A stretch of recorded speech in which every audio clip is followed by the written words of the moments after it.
కొంతమంది కష్టపడి ఓకే రాత్రనక పగలనక చదువుకొని ఓకే సిన్సియర్గా కష్టపడి చాలా మంచి మంచి పర్సంటేజ్లు తెచ్చుకొని మంచి ఉద్యోగంలో సెటిల్ అవ్వాలని కూడా అనుకునే వాళ్ళని కూడా చూపించాడు ఆయన.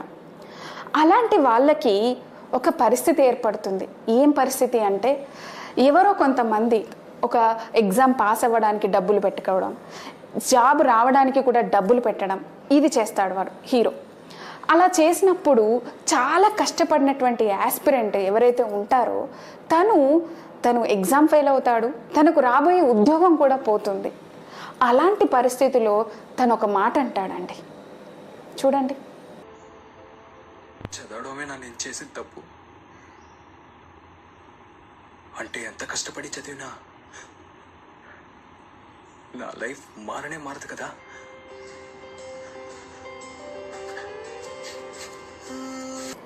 ఇది ఎన్నిసార్లు విన్నానండి నేనైతే.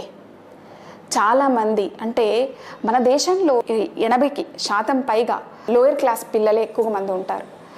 వాళ్ళందరికీ కూడా ఎడ్యుకేషన్ ఒకటే అండి వాళ్ళ లైఫ్ను మార్చేది.